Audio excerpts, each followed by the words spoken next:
diminished comparing to probably even January or December. But how have the leaders performed so far?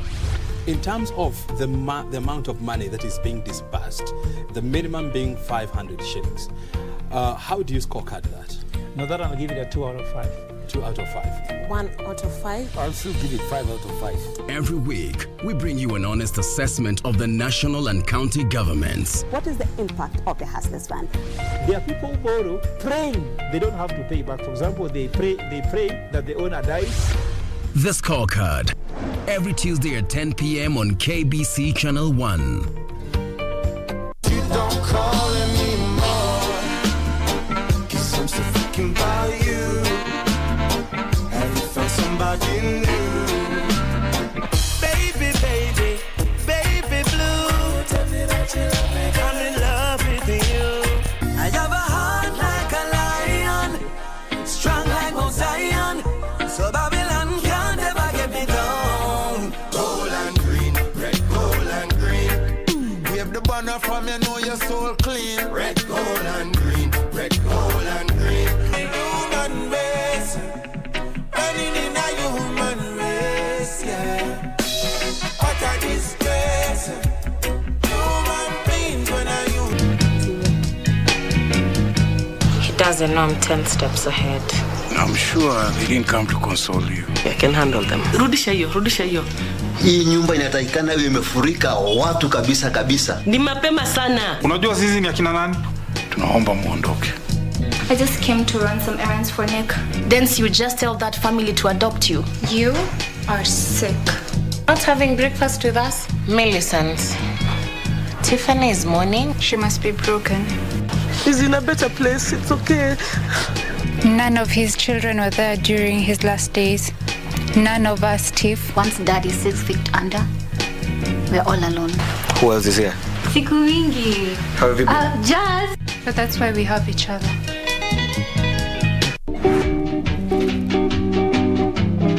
Unataka nini? Unataka nini huku? Unataka nani usule sasa? Wewe ana shoplift. That is wrong. Nimeweka tishu kwa nje keke, si ndio? Kwa nje keke. Keke ni nini? Nje keke ni mheshimiwa. Si nimekwambia utumie lugha ya taifa ile tutaelewa. Hata mimi koona kwa CCTV nini iko weka hapo Dani hapa Dani. Unajua kiini? Wewe unajua mheshimiwa. Ongea. Namaste. Namaste. Basta na bali Crystal Play Council. Are baba yeye iko sema nini mimi hapa najua hiyo Ni watu wawili mnaishi aje ndani? Tunaishi tu ndani ya nyumba. Romantically. Tunakuwa hapa mnagombana tu saa yote kwanza mwingi hapa mnagombana. Ni vile tuko mbele ya watu. Ndio mnagombanaga mbele ya watu. Na sasa hawa watoto wote unawaleta duniani kuwapatisha tabu ya nini? Nani alisema yuko na sahani yao?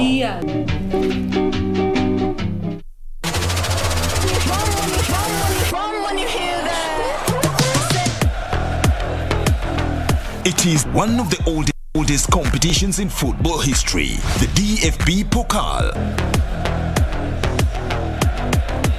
Catch all the high-tempo fun, the cheers and tears as football made in Germany comes to you live on KBC Channel 1. Gorgeous little flick from Mario Götze. Let's in Colomani to score his 4th in the competition this season.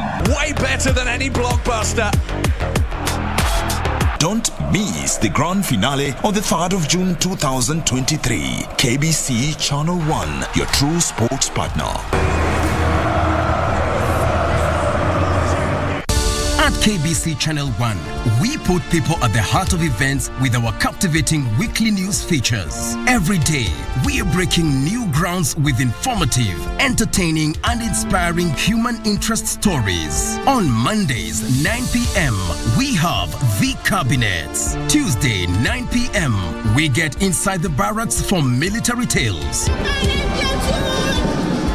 We delve in the world of cinemas and theater each Wednesday night. For the young and industrious, make a date with us every Thursday at 9 p.m.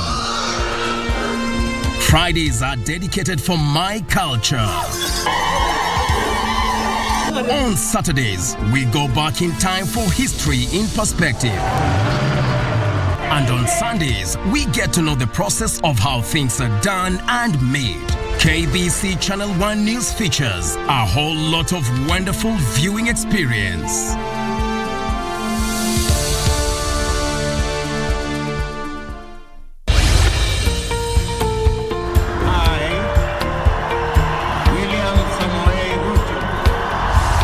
After the dust settled on rigorous campaigns, Kenyans are waiting for elected leaders to deliver on their pledges. Have you used the hustler fund? When your children sleep hungry, when you can borrow 500 or 1,000 shillings and they have some food on the table. So the 500 you're giving me now is my purchasing power has literally been diminished comparing to probably even January or December. But how have the leaders performed so far? In terms of the amount of money that is being disbursed, the minimum being 500 shillings, how do you scorecard that? No, that I'll give it a 2 out of 5. 2 out of 5. 1 out of 5. I'll still give it 5 out of 5. Every week, we bring you an honest assessment of the national and county governments. What is the impact of the Hustlers Fund? There are people who borrow praying they don't have to pay back. For example, they pray that the owner dies. The Scorecard. Every Tuesday at 10 p.m. on KBC Channel 1.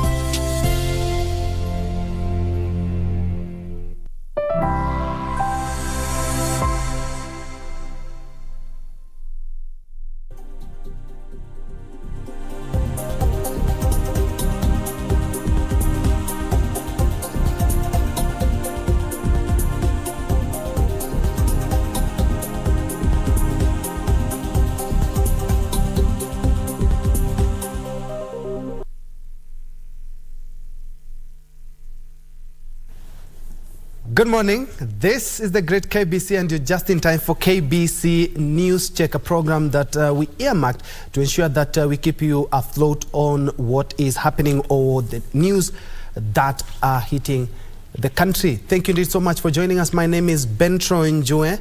Lenso Dingo is our sign language interpreter? No. All right. And of course, today we are looking at matters, drugs and substance abuse. And I beg your pardon, it's Lucy Mwaura, not Lensa Odingo, on the sign language interpretation. We are looking at drugs and substance abuse in the country. And if you remember, I think it was last month when NACADA released some startling figures in regards to how the drugs and substance abuse are going on in the country, where be it Mira, be it alcohol, be it cannabis or bang, and also polydrugs, that is multiple drugs. That is a discussion that we'll be having here. And looking at the statistics, we have a problem. But we have the experts right here to help us put those things into perspective. I have a doctor and a professor, and beginning with my immediate left, we have Dr. Rose Keiro. Dr. Rose Keiro is a psychologist and also a mental health expert. Karibu sana, Doc. Thank you. Just next to her, we have Professor John Muteti. Prof is the acting CEO of NACADA. Prof, karibu sana. Asante. Good morning. And maybe to start with you, looking at this report, 15 to 65 years old, I think this is where the gist of the matter is. Unfortunately, talking about 15 years, somebody is quick to notice that this is an underage child. At 15, they're already using drugs. Kindly tell us something about the survey that you released, I think it's sometimes last month. Thank you, Joe. We do surveys on the prevalence of alcohol and drug abuse in the country. And these are surveys we do nationally, once every 5 years. And these surveys usually give us a feel of the use and the misuse of alcohol and drugs. Mm-hmm. So this survey, which we released, actually early this month, gave us an indication of how the problem is, how serious the problem is. The problem has always been serious, but it is becoming more serious. And hence the reason why we are really saying that serious interventions must be, sought. And that's why you see even the president, the deputy president are on this issue seriously. Yeah. And Dr. Kiro, I'll give you your opening remarks in regards to, it's quite disturbing looking at the ages of those who are hooked onto one or two drugs. And actually, according to Prof, we have seen there's also polydrugs, meaning a blend of a number of drugs. Either somebody's taking alcohol, miraa, and also bang at the same time. Does it disturb you as not only a doctor, but also looking at the ages that we are looking at? It does, absolutely. I did my doctoral studies on polydrug use. And what my colleague has said here about polydrug use. In my study, I noted we have patients that I interviewed that were polydrug using 6 drugs at a go. 6. My study has it. Wow. Last year, and that was last year. 6 drugs at the same time? At the same time. And what ages were you looking at in your survey? Okay, my ages was adults over 18 years. But when I now interviewed, that was my inclusion criteria, 18 and above. But as I was going through the clinical record, I noted, although it was not part of my study, that some of the patients that were going through the treatment, because I worked with the patients that were going through the methadone treatment because of using heroin. So for me, the age group that I captured, some started using it 7 years. 7 years, 8 years.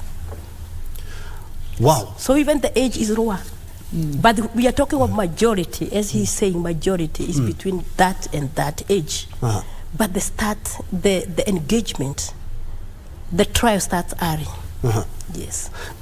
Prof, I grew up back in the early 80s, and back then we were not seeing this kind of startling figures. Actually, a simple drug as alcohol was a no-go zone for us back then. But looking at what we are looking at now, we are looking at children who are even using at 15, 14, and even in high school, and also some are even starting this, taking drugs when they are in primary schools. What, according to your survey, what is leading to this? Back in the 80s, back in the 90s, and now, quite different when it comes to drug abuse in the country. Thank you. You know, the age of initiation, when one starts, getting initiated into this drug, use, is alarming. Actually, it is as low as 6 years. At 6 years, we find that some kids are smoking tobacco. At 7 years, you find some kids taking alcohol. So you can imagine, the initiation age is just too alarming. And usually the problem is that the parenting, which used to be there then, may have, is a challenge. The parents are coming home with the beer, they are smoking in the house, and when the kid sees the father, the mother smoking, what message is being sent? That smoking is acceptable. If they come with beer, they put it in the fridge, the kid will start, experimenting. And what moral authority will the parent have to challenge the kid that, smoking is bad, and yet you are the one who is smoking? Actually, smoking in the house. Again, you find that, of course, the peer pressure. If you go to school, you find that their fellow kids, some of them are smoking. They introduce them to such. The internet now, you get all these things, and the influence, as far as the internet is concerned, is adverse. It's not very good. And the kids, now they have access to their mobile phones, so they can get in there and they can see all these things. And then you find that even the online, sale of some of these things, you can buy, a beer or even a cigarette or whatever, you can order it online. So that is actually a challenge. And these are things which we are saying we must really look at them critically, so that we interrogate what should be done, because we need to save our youth, our kids. Doc, according to NACADA, I'm seeing that minimum age of initiation is getting lower over time, where the age of initiation was 6 years for tobacco, 7 years for alcohol, 8 years for cannabis, 8 years for prescription drugs, 9 years for cat or mira, 18 years for heroin, and 20 years for cocaine. All these are kids. Yeah. Yeah. And there's a good thing that Professor has observed, that peer pressure when they go to school. And the school has also been a fertile grounds for initiation of some of these young people who are taking these drugs. You are a mental health expert. Kindly tell us what this is doing to our young minds back in school. Thank you so much again. What is happening when these kids take the drugs? Their brain is developing, because a brain of a human being keeps developing until, if you are a female, up to 25 years, if you are male, up to 26 years. So what is happening to the brain of this child who is taking all these substances? It is interfering with the development of the brain. So there is effect on memory, there is effect of on concentration, there is effect even on the way they behave. The behavior is also affected, because definitely the brain is also affected. Yes. So all these psychological processes and physiological processes are happening at that young age. And that's why you find these days we have very young people who cannot make a decision, who cannot actually remember. It's affected. But this is against the common belief that when you take something like cannabis, it improves your memory, which is wrong. People need to be told the truth. By the end of it all, it nabs the brain, and you're not able to remember. You experience as you are a different person. Concentration is lost. Decision making is interfered. Thank you. Prof, alcohol is one of the most abused drug, not only in the country, but in the rest of the world as well. And the Kenya situation is a little bit dire. I'm saying that because I remember the Deputy President said that, and especially in the Mount Kenya region, people are becoming zombies, and he has started a spirited campaign to ensure that all this, the clubs are always closed and young people do not access alcohol. I would like to take you through that. Yeah, thank you. Actually, the fact of the matter is that alcohol is not a problem in most parts of the world. It is a problem in Kenya. It's unique, because even when we interact internationally, we find that the problem is with the hard drugs, the heroin, the cocaine, the bang. But in Kenya, alcohol seems to be the biggest problem. When you are engaging, with the WHO, they will tell you tobacco. When you are engaging internationally, but in Kenya, the problem is alcohol. And I think the problem is because we have the standards which we are supposed to really, meet are not there. So in Central, for example, we have a problem with the potable spirits. The potable spirits, this is just people coming with ethanol and water and mixing and then making a drink. A very potent drink, which is not regulated, which has no standards, which we don't even know the composition, whatever is put there. So this drink is actually poison. So people are drinking poison. So the moment you drink poison, then you can, as Dr. has said, you know the repercussions. The other drinks which are licit, because we have illicit and licit drinks. The illicit drinks have standards, and even the alcohol contents are known and documented. Inspections are done, and you can say, the process of coming up with such a drinks. And you would find that the volume, as far as the alcohol content is also regulated. So the problem we're having, especially in Central, is the use of those potable spirits, and that's why you can see the impact as far as the levels of addiction are quite serious. We have regions like Western, where the problem is the traditional brews, the busa. Again, busa, may not be as potent as the potable, but still, it's a big problem. Because once you get addicted, you can get addicted with the local brew, with all these others, and the challenge is, once you get addicted, then it is difficult to get yourself out. All right, and we will still be getting to that. In the meantime, we'll also be looking at how it is affecting the mental health, and especially at homes, because we are finding a lot of fights, a lot of mental illnesses in families that are attributed to usage of drugs. But before then, let's first of all cross over to Kisumu, where KOTU Secretary General Francis Atwoli is opening, in which I have visual office in Kisumu. Currently, they are in university, Tom Mboya University. I'm informed by my director. Let's first of all cross over, and then we'll get back to this live discussion. Of course, you can weigh in via all our social media platforms as we are live.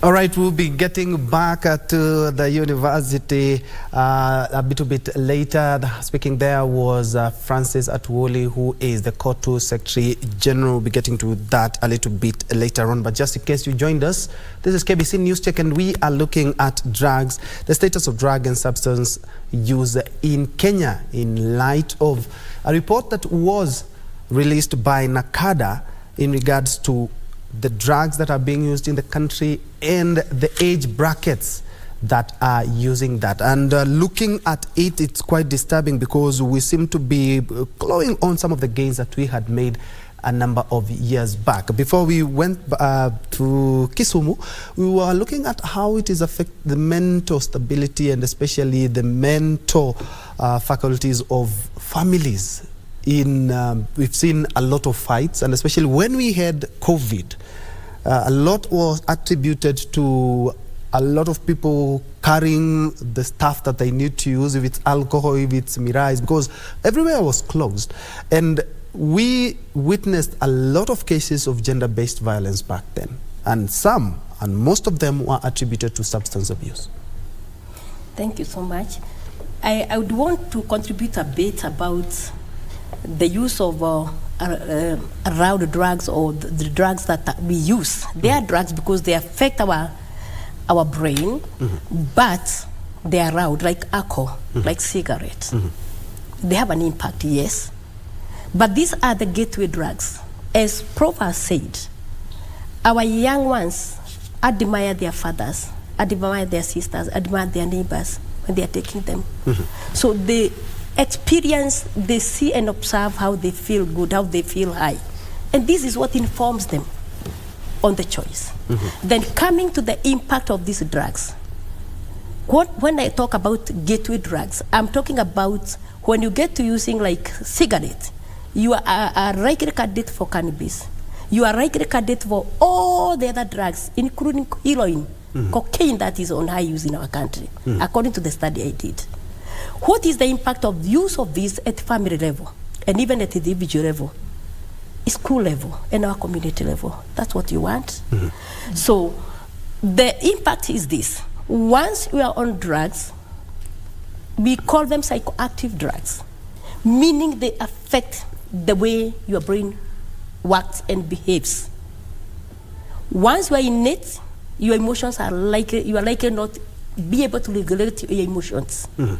So you are likely to be violent, unlike when you are not using. You are likely not even to make decisions, meaning when you are violent, you can now fight or rob. Then there is also the issue of relationship in the families. When somebody is in drugs, one of the greatest impact is the relationship in the family. And this is also what leads to gender-based violence. In terms of maybe the husband is being told that, why are you using this? And that there is no money, there is no food. Then the husband will respond by fighting. So there's a lot of fighting. Parents also are not able to know how to handle this. So they are fighting with the kids, their children who are in drugs. So there's a lot of fight within the families. There's a lot of misunderstanding. The relationships are not okay. To the community also, there's a lot of impact on drugs. There is no productivity because most of these people who take drugs and they are in the addiction level, they don't work. So that's also another great impact. There's no productivity amongst our people.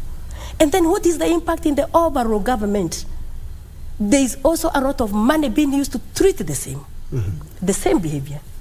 Economic wastage, which would have been prevented through advocacy and preventive measures. Thank you. Prof, I believe whatever the doc has talked about quite resonates. We are looking at a situation where even families are going down the knees because of drug abuse. Alcohol mostly, but there's something that we are putting a lot of emphasis on alcohol. Yes, indeed, a lot of people are abusing alcohol, but there's also cat or miraa. I happen to come from a region where we have lots and lots of it. I happen to have few stems myself.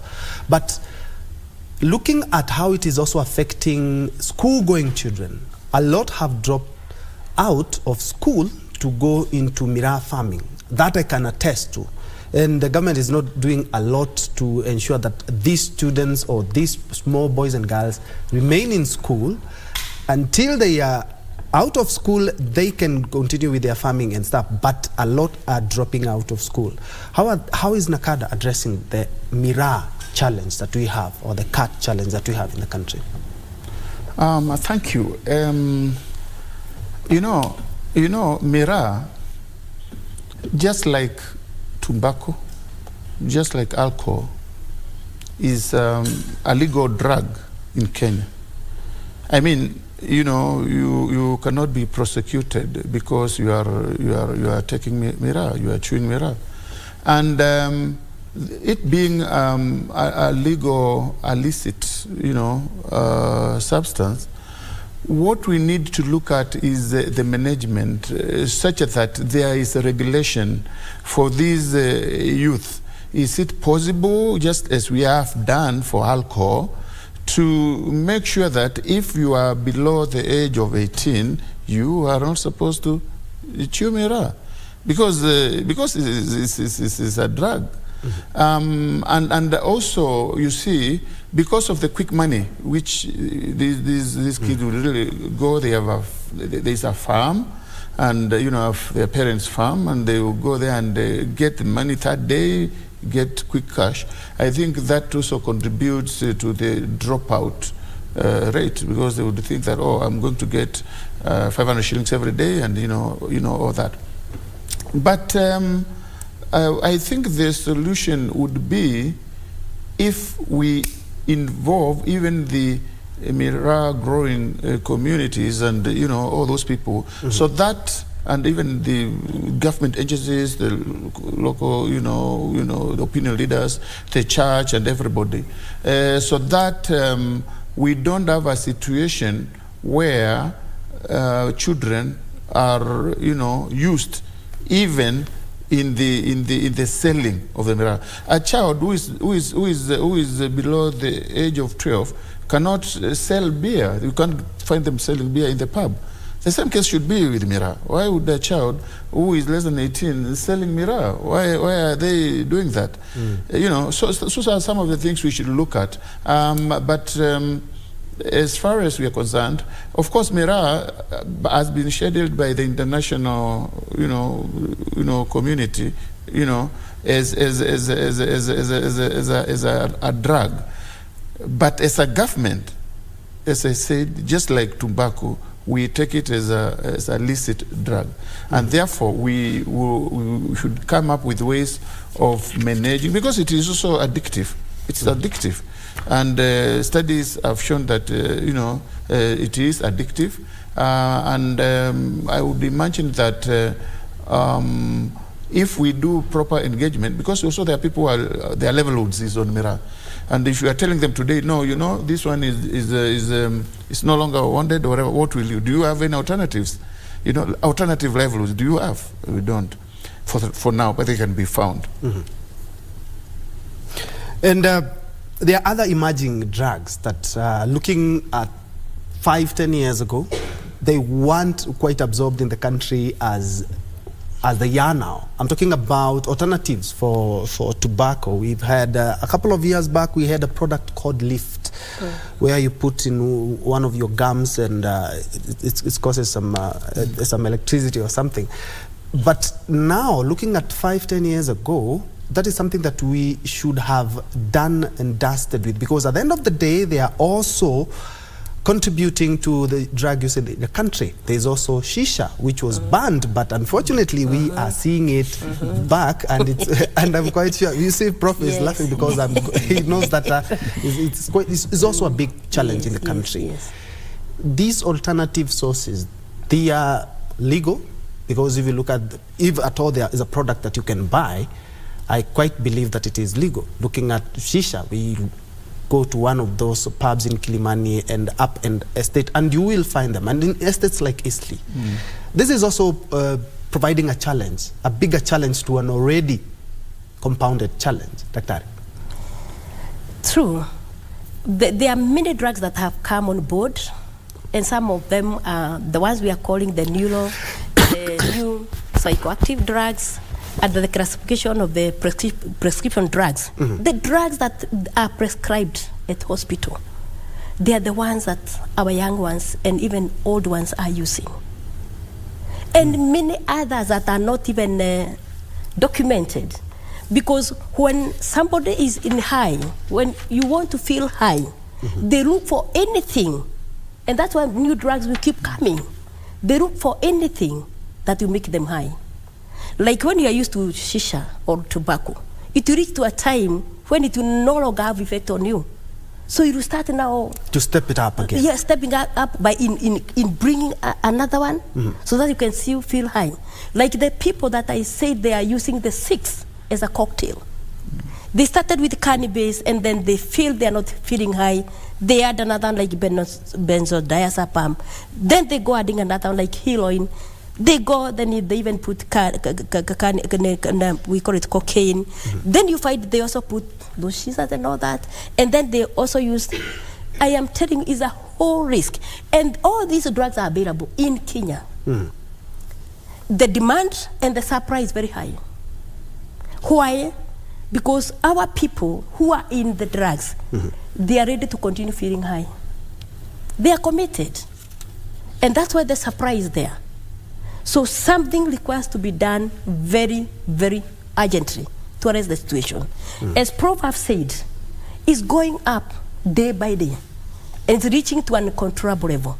You talked about when we were young, there were not these things. We never used to take drugs. Yes, because we had some control. We never used to have kids take drugs. Alcohol was being taken by adults, cigarette by adults. But today, you find a child of 8 years, 9 years, smoking cannabis and cigarettes, gateway drugs. And that one is now a candidate for heroin, a candidate for cocaine. Then, from an expert point of view, anybody who have used drugs before age 21 is very, very difficult to win them. We win them, but it becomes more difficult to win them from the same. Unlike somebody who has taken above 21 years. The brain has actually matured, is almost reaching the maximum level, so it may not have much interference. You realize that when we take them for treatment, they recover faster than the young ones who started when they were young.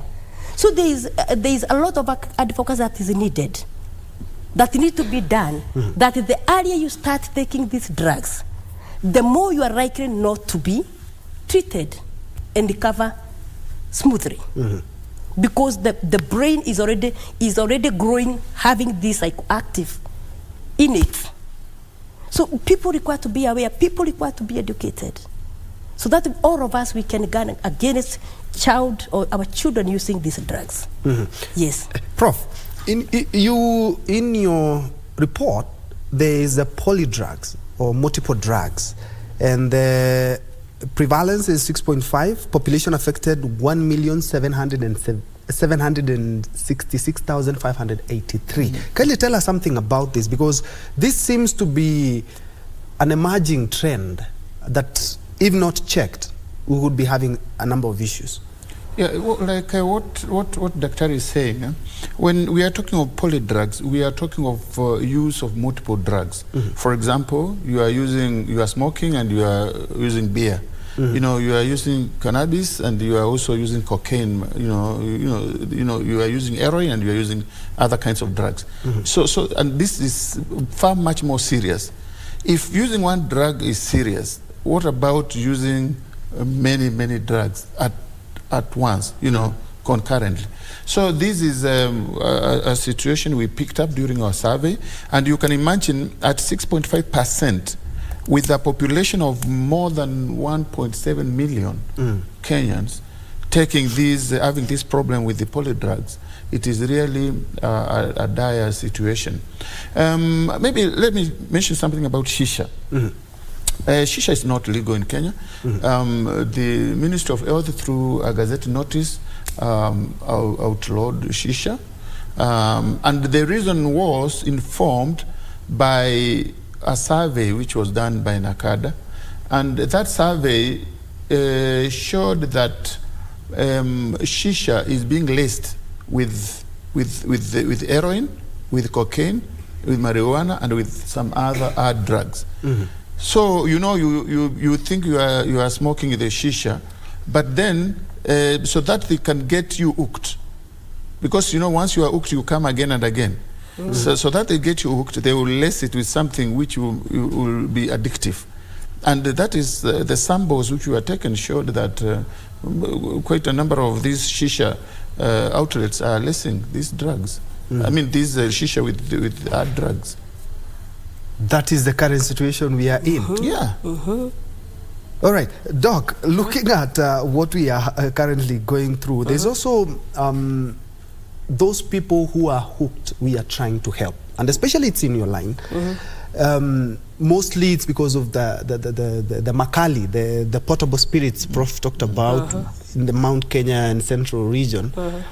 And looking at the stigma that is there for these people, the society views them as ule jamaa anashindanga kunywa kulewa, there's very little sympathy from the community so as to help these people. And even family members, there are some of the family members who shun these people. This is not the way we should go if we are about to help anybody who is addicted, and so that we may change these figures. True. Most of them, when they seek help, even to from the family members, they don't get. It reaches to a time when you start using drug, you use alone, and you hide. But when it reaches to addiction level, everybody in the family is involved, because for one, you will affect everybody. Either you'll be stealing from them, you'll be fighting them, you'll be fighting the neighbor. So it becomes a concern of the immediate family and also the neighborhood. And then, because of that, the user is again now stigmatized in a way that you are feared. It's your choice, it's your choice that you decided to be taking, There's that blaming. Yes, then they also bring in, then they package it that you have become psych. Because we have what we call psychosis induced through because of the drugs, especially when you're taking drugs and it's not in your system. We behave just like that person who is induced psychosis because of substance. So it means people look at you like you are psych, and they package it like that. So when these people try to seek help, they don't get. One, you have stolen from them. One, you have beaten them. So they have no sympathy, they have no mercy with you, they are not ready to help you. They suffer a lot. And that's why when you get to this population and they find that you are able to mingle with them and you understand them, most of them are ready. They are ready to listen. They feel heard. They feel loved. And they are ready to get out of it. Why? Once you get to the addiction level, it's not you who decide that you are going to take drugs or whatever you are taking. It's the body that tells you it is time. I need it in the body. So there's no control. And this is why they are blamed a lot. When they are helpless, some of them are even prayed by the family members. Some of them are even talked to by the family members. It cannot work. This person requires to be weaned off the drug that's already in the system. And then the praying and the talking can get in. What are some of the strategies? You want to add something on that? I want to add something to what Dr. is saying. Actually, addiction is a disease. These are people who are sick. And I think if you stigmatize them, it's not going, it just adds up to the problem. And I think Kenyans should understand that addiction, just like malaria, is a disease. When you are sick, do we stigmatize you because you have malaria? No. Or when you are sick, do we sack you from your job? No. The right way is to help these people. And you know, thank God, addiction it can be treated, you know, and it can be managed. And therefore, the right way to go about it is to make sure that these people get the proper treatment and you know, the aftercare, you know, after that. And we most importantly, we integrate them in the community, so that once you know they are cured, so that the relapse, because there's a lot of the relapse rates, you know, are quite high, and there are reasons why they are high. You know, it's because this person goes to the rehab and they come back to the society. There's nothing to do. They are just you know around there doing nothing. You know, lazing around. What do you expect them to do? You know, they get back to the same you know, problem, the same peer pressure. And so if these people can get a way out in terms of getting them something to do, you know, I think we can improve the relapse rates. Sure. Sure. And what are some of the strategies that you are employing after this report? There are some things that you noted that should be done, and as NACADA, you have the mandate to do them.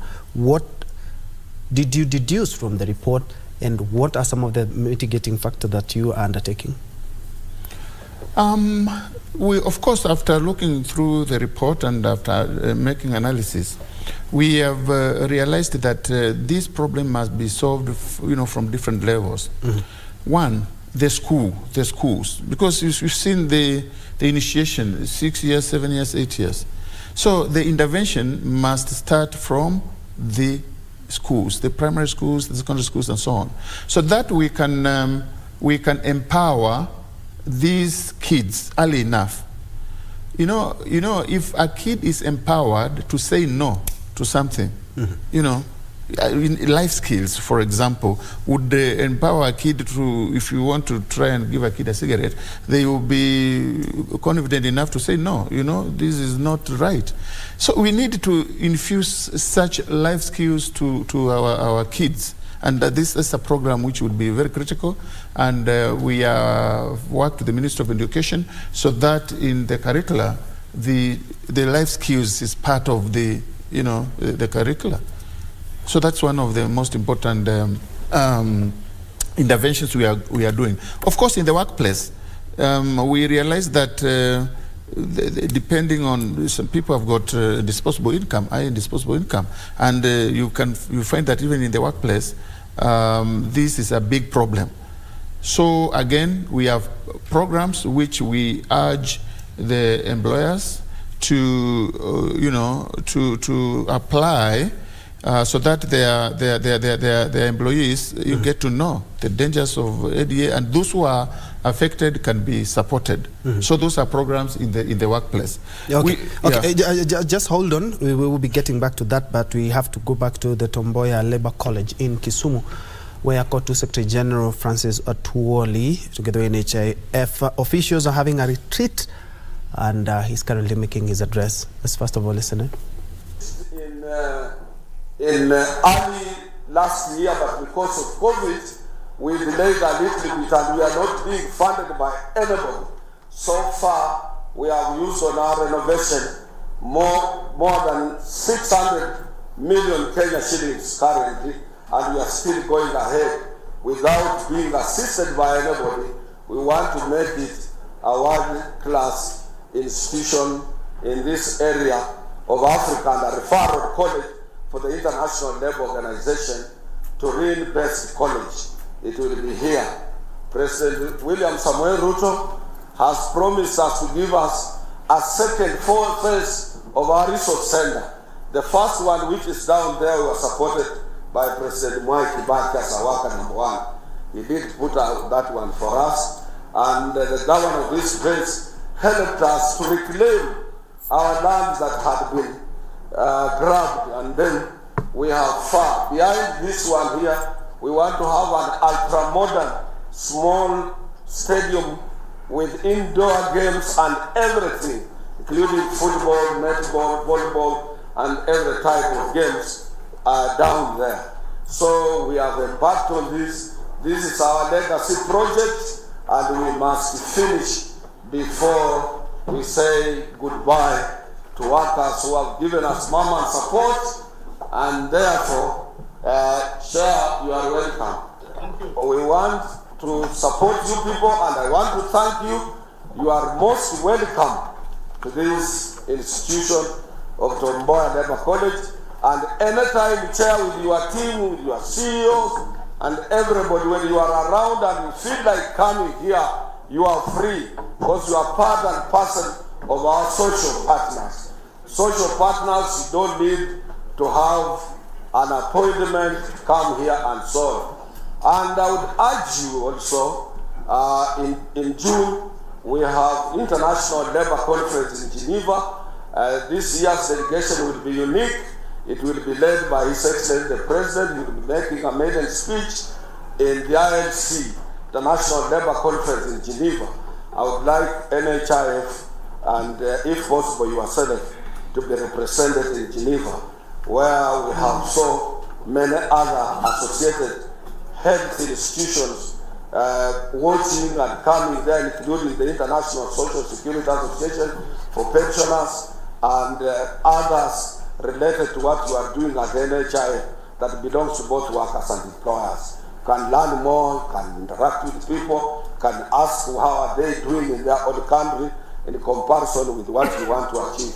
So those are some of the highlights. I would urge you also to be participant, to be serious about it.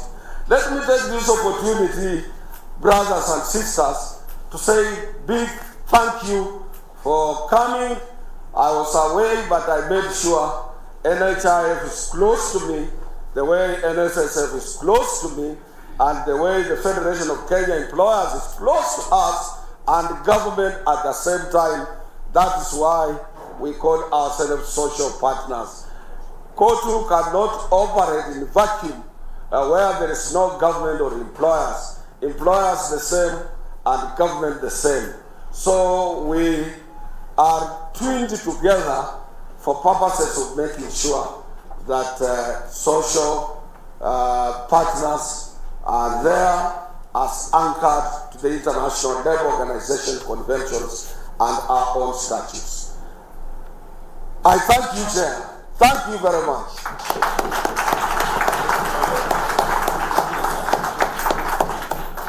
Hello. My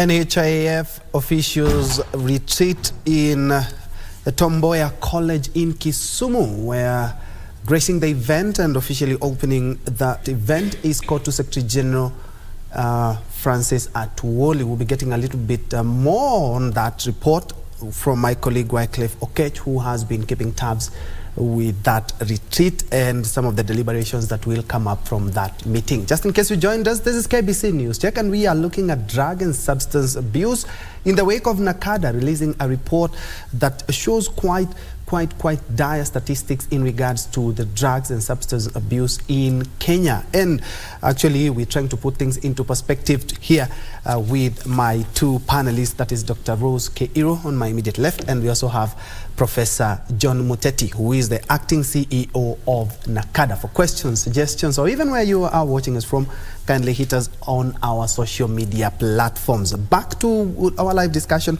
we are looking at some of the mitigating factors that you have had to undertake in the wake of these startling figures. And more or less, it shows that we are talking about millions of people who are hooked on to drugs and substance abuse. And actually now the polydrugs is actually making the situation a little bit more dire. I'm saying this because if I'm trying to get out of alcohol, and I'm still using cannabis, and I'm still using shisha, I'm still using tobacco, then it becomes a little bit harder for somebody like me to be helped or to get assistance. Prof. Yeah, that's why we were talking about the programs which we are undertaking currently. I've mentioned the school programs, the workplace programs, the community-based programs. This is where we want to bring in the aspect of, the positive parenting. The positive parenting, where we are telling parents that it is your responsibility to ensure that your kid is brought up with the right, morals, with the, right information.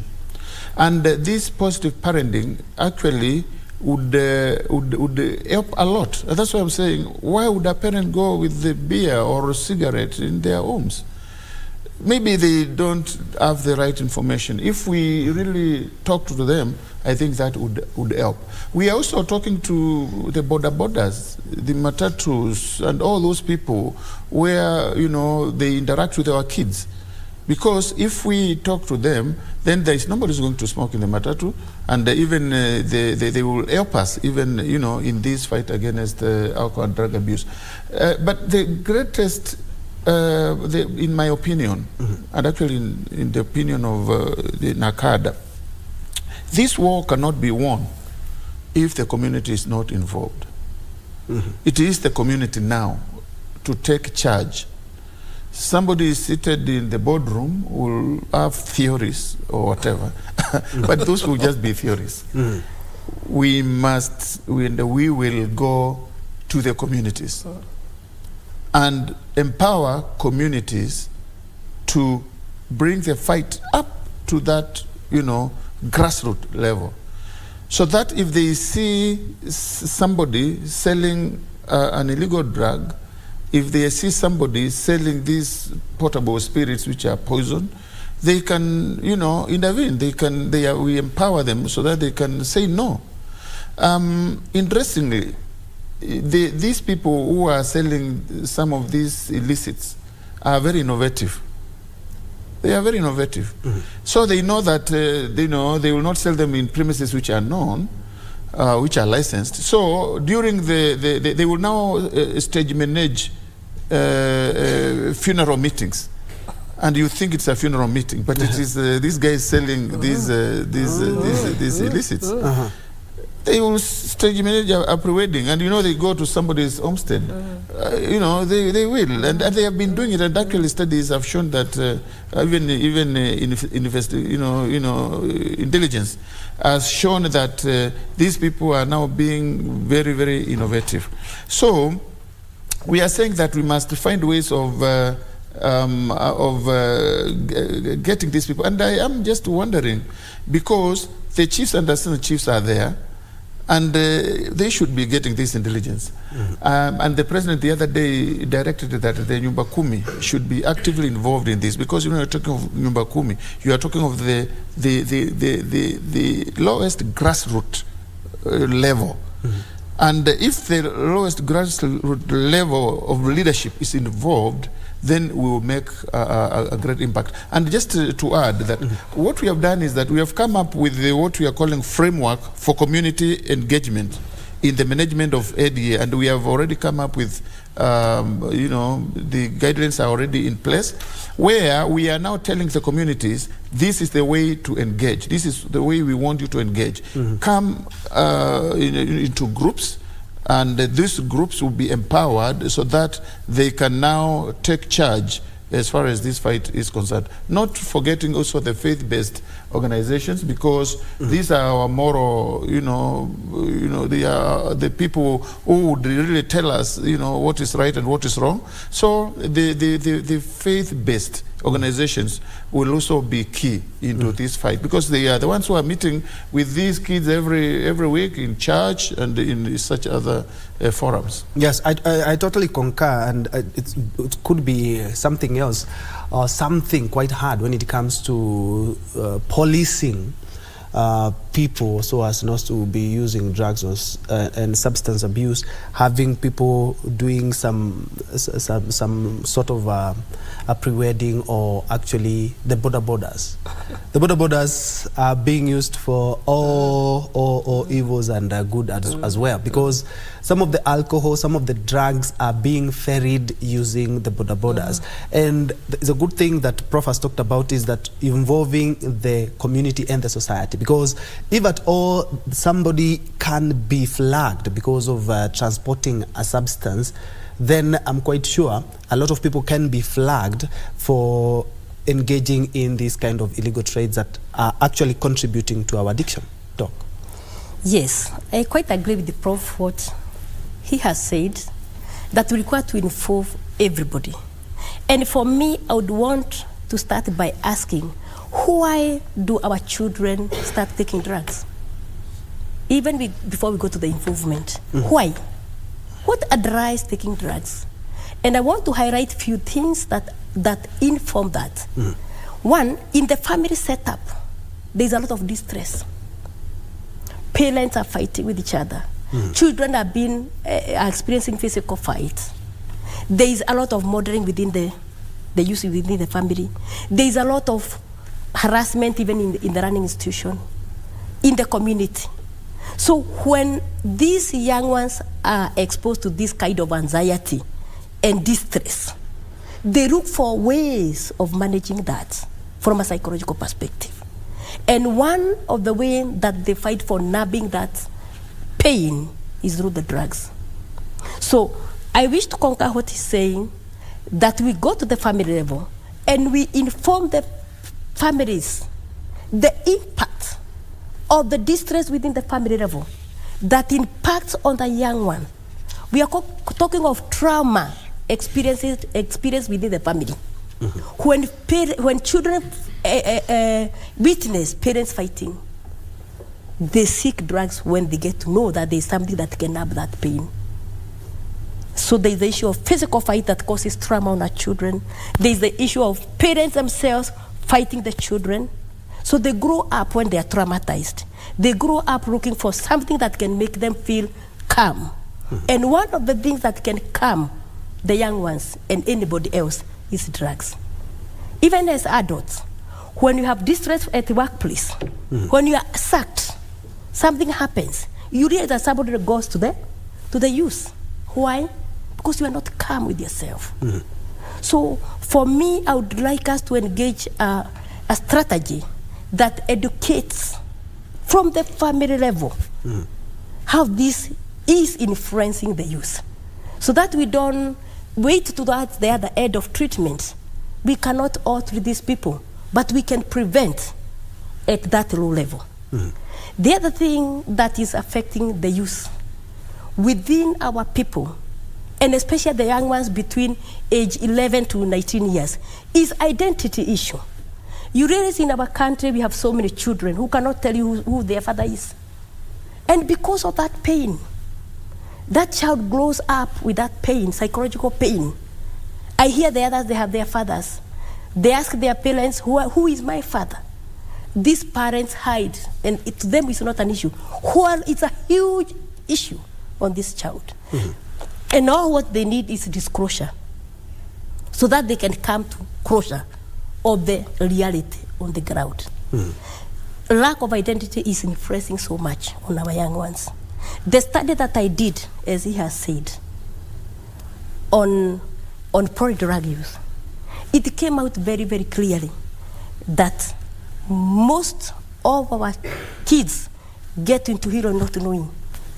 Cigarette is raised with heroin. So by the time this child knows I was not smoking heroin, and heroin is very potent, within 4 days in your system, you start craving for it. 4 days? 4 days. 4 days, you are already in it. And let me tell you, this is sad. I interviewed about 120 patients with drug use, and they had all one common denominator. I didn't know that I would take heroin. I started by cigarette. I started by alcohol. A friend some of them are even initiated without knowing. So the issue of now we are talking about how do we prevent, how do we arrest this? Creating awareness of our children, the people they relate with. Because the very minute this child smokes cigarettes, get into that cigarette chain, already now, even like sip alcohol, you are already now joining the category of users. And there's no coming back. Because the very minute you get into that tunnel, is going forward. You'll be put something that's making you feel high, and you reach a time you cannot come back. Not unless people like us come and help you. Where we do the detoxification, and then you stabilize, and then we engage you. And actually, that's even harder than even getting into the drug itself. Yes. All right, Professor, when we come back, we'll be looking at some of also the role that NACADA can play to actually assist us Kenyans, because looking at these numbers, they really need to change. And also we'll be looking at some of the strategies you can employ yourself as a Kenyan to ensure that we do not sink deeper into the drug menace in the country. And also you'll be telling us about the prescription drugs. They are becoming very, very famous with people who are abusing drugs. We'll be knowing exactly why are people resorting to medically proven drugs to actually get high themselves. We'll be back with this discussion in a short while.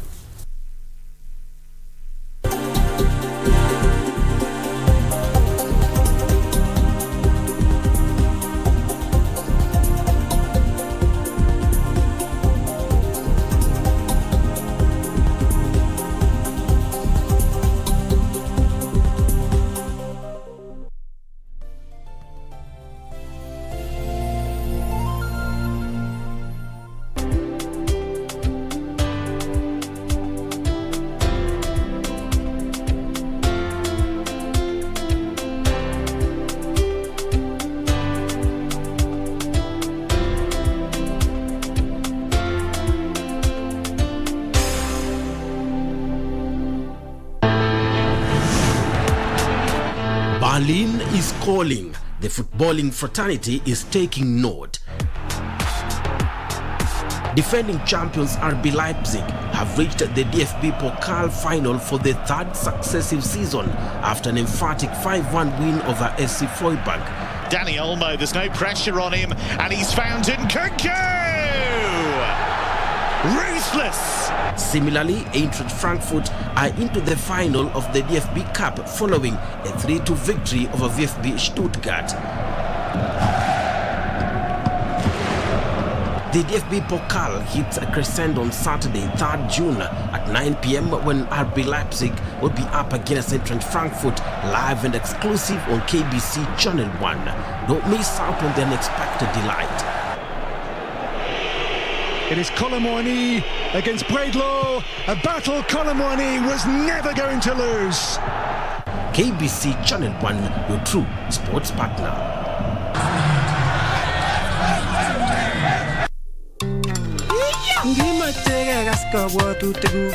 Ngimoche yat mugulel dangu, ngimoche imonge, nyange begi putinai.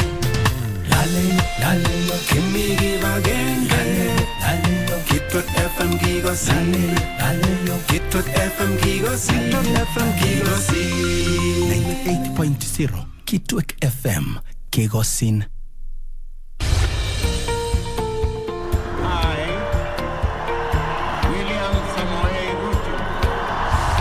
After the dust settled on rigorous campaigns, Kenyans are waiting for elected leaders to deliver on their pledges.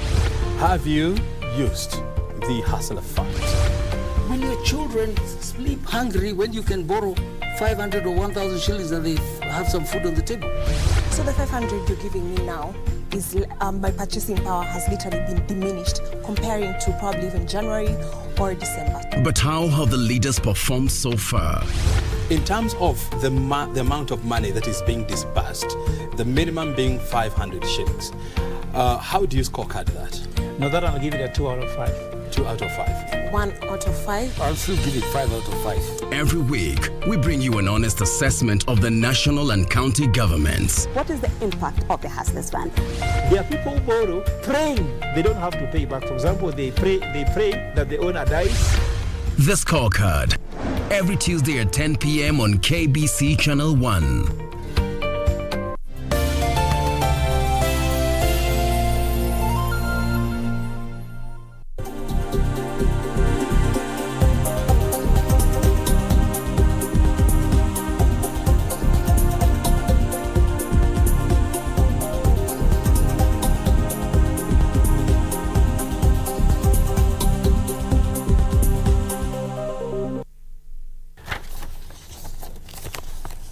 Welcome back to News Check, and we are still continuing with the topic of discussion today, where we are looking at the status of drugs and substance abuse and use in Kenya after NACADA a couple of days ago released this report, which, if you look at it keenly, it's quite disturbing when you look at the ages of people who are using drugs in the country. And now we even have a bigger problem when we have poly drugs or multiple drugs, and to get out of that is quite something. And also another emerging issue is on the prescription drugs. People are using the prescription drugs, which are supposed to be curing your body, to get high. And Doc, here, it's a good thing that you did research on that. Tell us the status of prescription drugs in the country. And I'm quite sure if somebody hears that prescription drugs, you cannot just buy them over the counter, but they are being sold over the counter. This is something that the government needs to reel in and nab before it becomes something out that cannot be controlled. Prescription drugs are not being sold in the counter. Mm-hmm. The people who buy them for abuse, mm-hmm, they buy them from the black market. It is purely circulating the black market, mm-hmm, and it's high. The use is high. Among all the patients that I interviewed, they were using prescription drugs. Which drugs are we talking about? A case in point. Benzodiazepam. Mm-hmm. We're talking about syrup, injection. We are talking about tablets. it depends with the form. Uh-huh. We have the solid. Mm-hmm. We have now the liquid, mm-hmm, and also the liquid and the solid. Yes. So it depends with the form that it comes. But mm-hmm, the bottom line is a psychoactive drug, mm-hmm, and it's not supposed to be used for other use apart from prescription. That's why we are saying misuse or abuse of prescription drugs. These drugs are available in our hospitals. They are available in chemists. They are available in the black market. Why is the use of prescription drug up? One, something like cocaine and heroin. Heroin or cocaine, let me talk about heroin because I dealt with heroin population. Mm-hmm. Heroin, one sachet goes for 200 or 150, depending on where you buy. But mm-hmm, when you buy a prescription drug, you get it at 10 shillings. 10 shillings? 10 shillings. And I'm telling you, I had clients that were taking about 20 of them in a day. 20 in a day. And these drugs are meant to treat psychiatric disorders. But they have discovered when they use these drugs, it's able either to bring them high or to bring them low. By the way, the effect of drug on person is individual. We can take the same drug, you go up and I go down. Okay. Yes, so it is the user that says, what is the effect that it has in the system? I may be using it to stimulate and use yet the same to depress. And again we say, when you take a drug, you go high, and what goes up comes down. So a stimulant will, by the end of the day, make that user depressed. And again, we will look for something to bring the same brain up. Then also the impact in our system is very different. We may be taking, and this is what perpetuates the use. We may be taking the drugs and I don't have any effect. But you take, you get hooked, and you get lost. So the prescription drugs is high. The government needs to come up with a system of regulating that. I don't know how, but it is in the black market. And it is a booming business. Booming business. Prof, I would like you also to weigh in on the prescription drugs. In your research and in your survey, did you find this as an alarming case of use of prescription drugs? Yeah. Our survey found that at least 0.2% of the population is using prescription drugs. But the challenge is the primary schools, the secondary school kids, their survey found that they are going up to 7%. Now the question is, why are these primary school kids using these drugs? Why are the secondary school kids using these drugs? That is a challenge, and I think that the carrier said because 10 bob, and they make them high, they are cheap, and they make them high. And I think the challenge would be there must be some leakage. Because you are supposed to get a prescription so that you can get a drug. So, and I'm not sure the doctors are giving these prescriptions. So somebody must be, getting these drugs very cheap, 10 bob, 20 bob.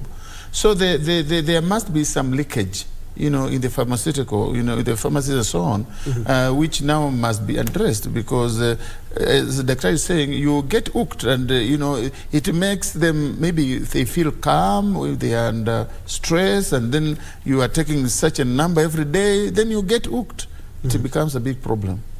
And Doc, in your survey, those people who want to actually be sober, is this the people who are mostly using alcohol, prescription drugs, cat, bang, or who are so much hooked that they want to get out? Those people who are we have 4 levels of addiction. One is when you're experimenting, so you have no issue, you're just testing, you are just experimenting. There is the regular. There is also the highest level is the addiction. When you are in the addiction level, all of them desire to get helped. Why do they desire? Because they also realize that they are no longer going to use drugs because they want. A compelling force is forcing them to use it. So they feel enslaved and helpless. So for me, I would say the addiction level is the one that desires most. These other one who are experimenting, they're just saying, "Why? I think it's okay. It's going to be okay." Those ones who use because, like, when you go to the traditional settings or activities, people drink. But then when you become a regular user, this one it starts hitting you. When you cannot sleep in a day without taking 6 beers and that. So you are now moving to the addiction, the pipe that I told you. When everybody in the addiction is crying for help. And when they are crying for help, this is when the family members are not there. Because one, it has caused a lot of distress within the same family. Mothers have been beaten by their own children. They have stolen everybody. They have stolen the neighbors and all that. So you realize that nobody wants this person. And this is when they are crying for help. This is when they are crying for help. Prof, there are some of the possible mitigation and way forward of bringing the consumption of drugs in the country, and one of the key issues, as Nakandi you pointed out, is school programs that you mentioned, workplace programs. This has caught my eye because looking at a lot of companies and a lot of institutions do not regularly talk to their staff regarding drugs and substance abuse, and they just leave it at just like and leave it out for anybody. Maybe if at all an organization comes along, fine, but themselves as an institution do not participate in workplace programs. I would like you to touch on that. Thank you. Actually, that is very important. You know, what we have done is that we have now come up with a program, a curriculum of some sort, where we can now take both the employer and the employees through what would happen if somebody has got alcohol and drug abuse problem in their workplace, and how they can be helped, and how, you know, the interventions which can be taken. And we have started with the public sector institutions, where now it is mandatory for public sector institutions to come up with the ADA committees, alcohol and drug abuse committees, where they would identify a problem, and then there is a procedure to follow until this person is given help. You know, and I think that has helped a lot. That has seen a positive impact on the police, because once if the employee is addicted, I mean, if the employee is sick, their output in the workplace is affected. And if it's affected, of course, the Kenyan economy and you know, will be affected. We have also seen some private institutions coming to us and asking for help, because at the end of the day, ideally an institution should come up with a policy. You know, after you have all this, then you should have a policy on how to handle the ADA problem, so that you know, you do not have people taking drugs in the workplace, taking beers in the workplace. You know, you don't have people smoking in the workplace, and if they have to smoke, then they have to do it in designated areas and maybe away from the office. So we have such a programs in place, and we have such a curriculum in place, and even we are ready to help institutions, both public and private, come up with the policies to support their workplace, you know.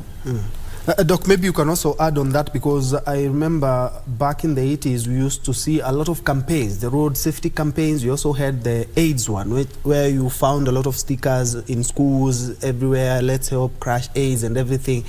I believe this is one of the issues that we can revert back to in terms of campaigns to ensure that we get rid of this menace before it swallows us all.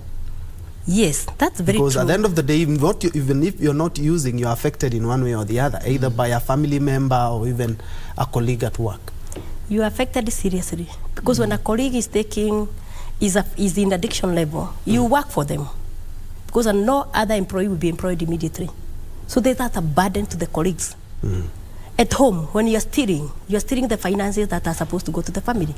When they keep taking it to the rehabilitation, another treatment, you are taking the limited finances within your family. So it's affecting all of us. And a serious campaign required to be engaged, so that at least we can bring this one to a manageable level. I talk about, and I want to agree with Prof, the issue of prescription drugs. You put them in the pocket. We are used to having drugs in our pockets. So you'll find that a child, like during the COVID time, would be at home, and by the end of the day, the parent talks to the child and you are not communicating, just because the child is taking the drug. It's already packed in the pocket. And with my study also, I realized that some even stopped taking heroin and all that. They are only on doing the prescription only. So we require a very spirited campaign for parents and everybody to be aware that not the drugs that are being used by our people, they are not just for medical use. Yeah, physiological treatment, they are for abuse. We require to be aware. Come to the medical setting. In my study, I had doctors and nurses who are addicted. And where do they get their supply? In the hospital.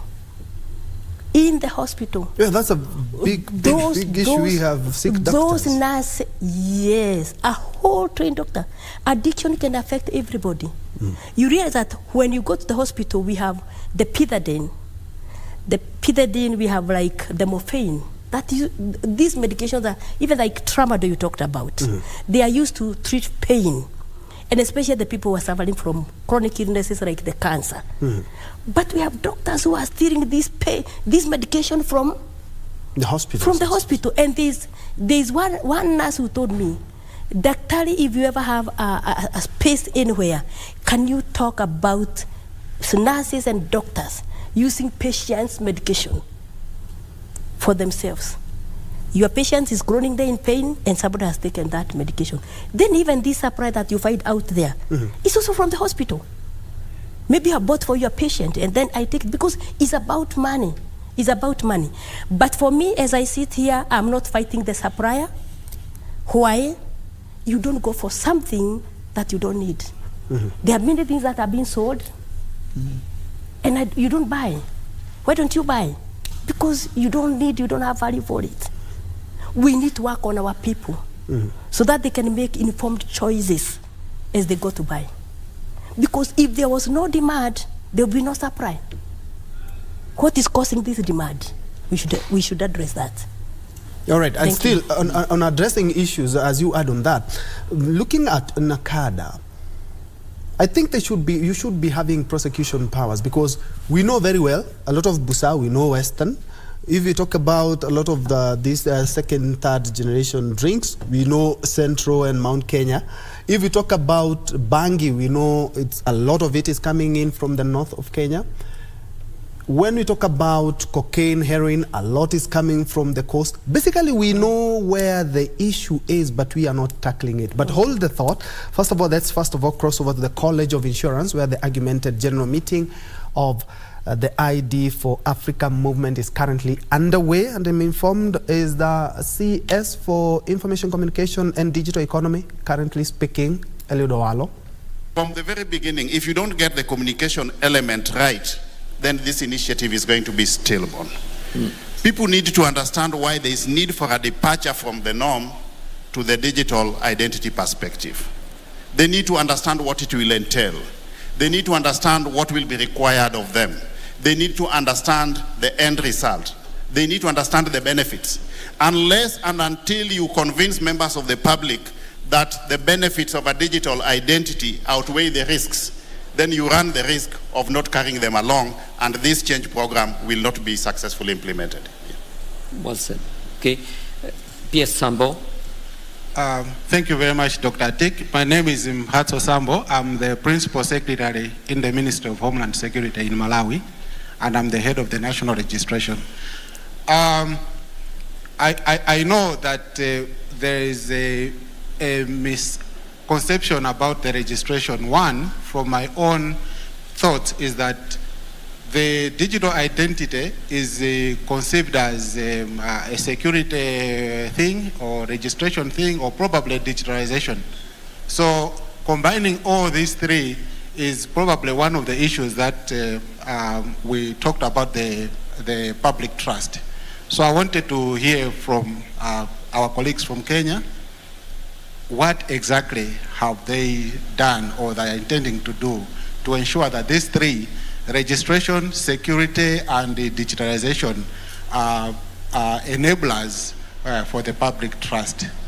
Thank you. Registration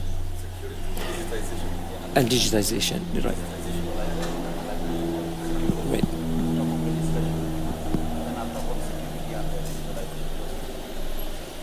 Would you like to address that?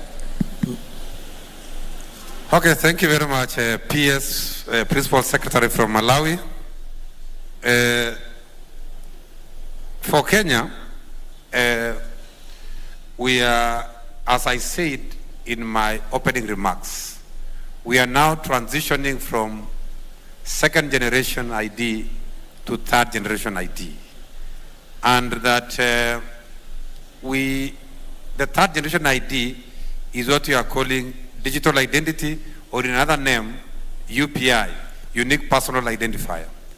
And what we have done we have been trying to build consensus with the civil society, with the stakeholders on the acceptability of this concept. And I want to say, our thinking is that we can rely on the current databases to be able to transit into a digital identity. So we are not planning to do fresh registration. We are going to utilize the resources which are already there in terms of the databases, the names and the biometrics which are already in the system to be able to create digital identity. And that's why I'm saying we are going to bring together all these databases to create a master population register of all persons living and working in Kenya, including civil registration, immigration, refugees. We want to have a master population register. So in terms of registration, I want to say that we are not going to enroll afresh because we believe we have adequate data. For example, as we speak now, we have 31.5 million registered Kenyans in our database for NRB. So what we need to do is just to clean that data and be able to transit it into a national digital identity, that is unique personal identifier. A little bit on security, I want to say that we are also working on cyber security infrastructure supported by our security apparatus.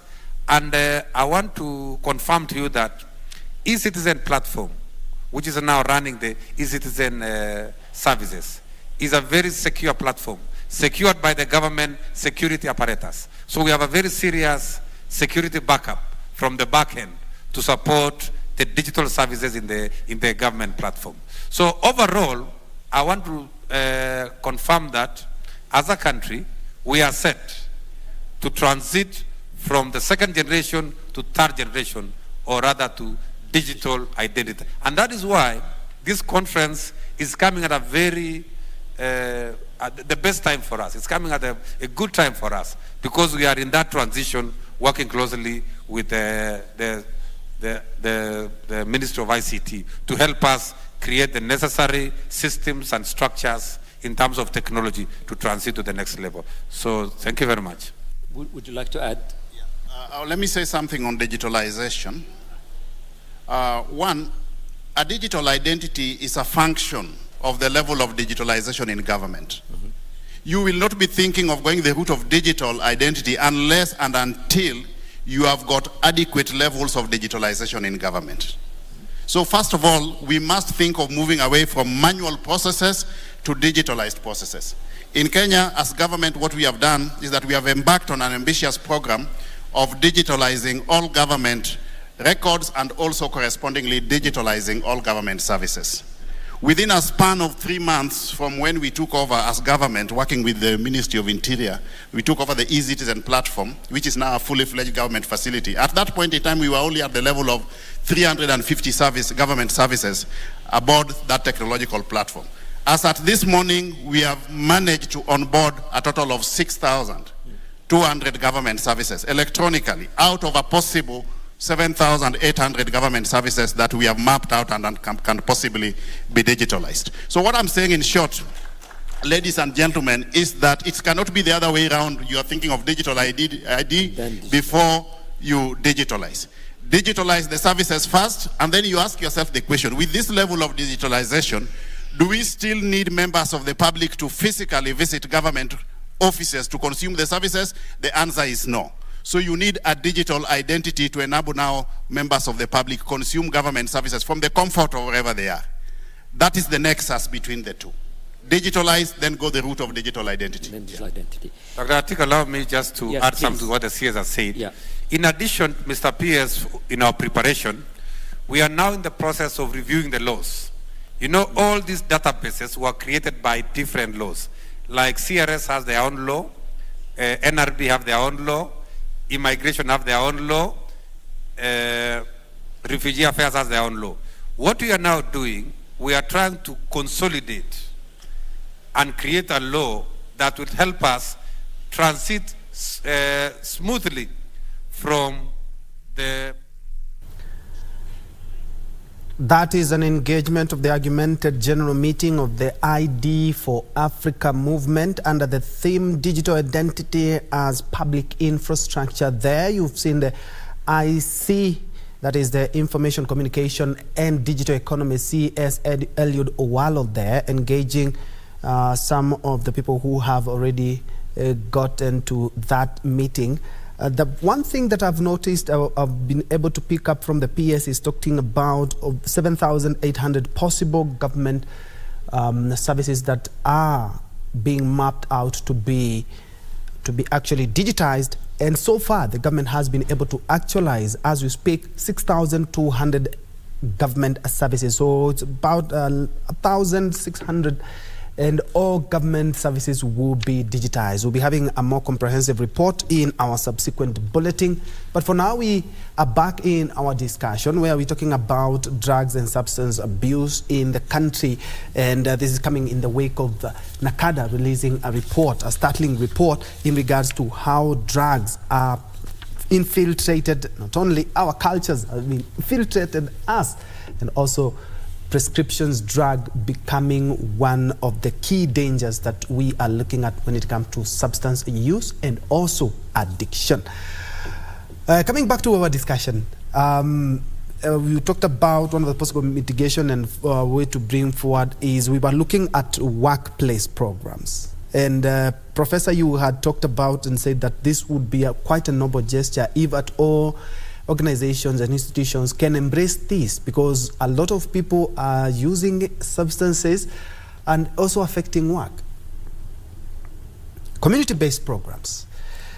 We've seen NACADA not once, not twice, talk about how drugs, the proliferation in the country has been. Before we went for the break, I was telling you we have a clue, a big idea of where all these substances are coming from, but unfortunately we are not sealing those loopholes. We're talking about, when we talk about cocaine and heroin, it has been more or less associated with the coastal counties.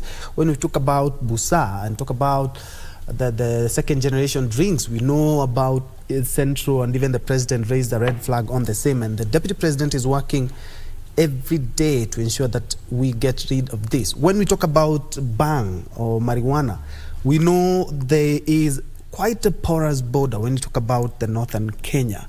As NACADA, do you believe that you should be given more mandate and more teeth to bite so that we may be able to rid of this?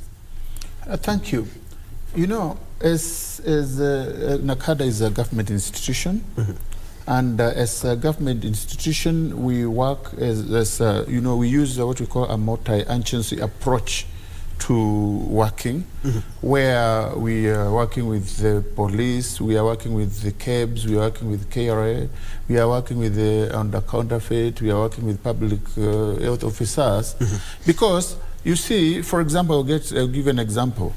When you talk of alcohol, you see, if for that alcohol to be declared, you know, illicit or safe, then it must have KEBS, you know, certification, as I told you. It must also have paid taxes. That's where KRA comes in. It must be served in an hygiene place. That's where the public health officers will come. And therefore, all these, you know, players, you know, government institutions, which are there to make sure that what you consume at the end of the day is safe. Now, NACADA will look at some technical issues like the labeling, you know, is the label right? Because there are regulations on the labeling. Then we also look at the licensing. Are you licensed? Because our act gives us the power. The licensing is done by the county governments, but we can, you know, we as a national government institution can, you know, are mandated to make sure that the license, as you sell, you know, you have a license in place. Now, what I think should be the case is that we would want to adopt a situation like that of public health officers, where our officers are made authorized officers. You know, authorized officers are persons who may walk into an establishment and find that something is not right, and then from there they can usually take action. You don't have to go there with police, but then after that, then of course there is now the process of making sure that these people are prosecuted and so on and so forth. So actually the first step would be to make sure that these officers are authorized officers. They can bond, they can give you a charge sheet saying that we found that you are open during, these hours, which is not right. We found that you are operating without a license. That is the first stage as we now, explore other ways. As NACADA, we are dealing with not just the supply suppression, we are also looking at the demand situation. The supply suppression is where we are saying that we don't want most of these products to be available, especially the illicits. The illicits. And for your information, actually, a few years back, Kenya was just a transit for these heroin and cocaine. It was just a transit. Very few used to get into the market. But studies have shown that now Kenya is actually become a destination. It's a market. They found a big market where, the drugs will come in and they are consumed within. And you believe that maybe if at all the multi-sectoral agency approach that you're talking about, because a lot of Kenyans will feel that, a very practical example you've talked about, we used to be a transit, now we are a destination. And we know very well that we know the holes, where the holes are. Do you believe the multi-sectoral approach is working? Because if at all we are now transiting to even being a destination for drugs, then it means that that approach is not working. I wouldn't say it's not working. What is happening is that these people are becoming very innovative, as I say. So you see, and now we must look for ways of being ahead, because they are the ones who are now ahead of us. Because you would find a drug which was never there in the market, you find it in the market, then you wonder, how did this one get in? Of course you can't rule out they connive with the security, whatever, the police, with whoever is in charge, and then of course they will look the other way as the drugs come in. But even then, we should be able to anticipate what these people are up to. And even when the drugs are in, we still have government officers, we still have all these people. That's the other day the DP was telling the chiefs and the assistant chiefs that they will not coexist. If you are a chief or an assistant chief in a particular village, how then are there drugs? How then are there? Then they will not be able to coexist if they are really serious. And I think they must take that a warning from the DP very seriously, because as you can see, the DP is very serious in this matter, and I can assure you that it will be either them or the drugs, either the drugs and the illicits out, or them.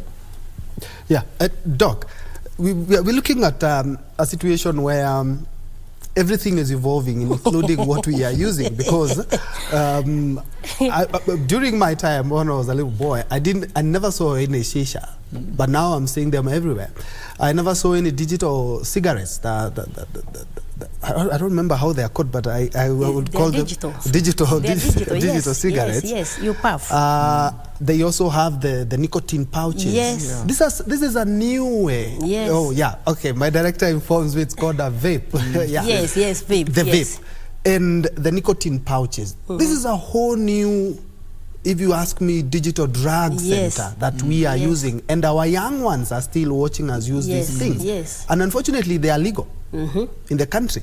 How can we be talking about ensuring that our young people do not get into drugs, and yet we have this and we have legalized them? Thank you. Before I answer your question, I would wish to respond to what Prof has said. I said that addiction affects everybody. Much as you are in insecurity does not mean you are not suffering from addiction. I've heard of people who are in insecurity and they are suffering from addiction.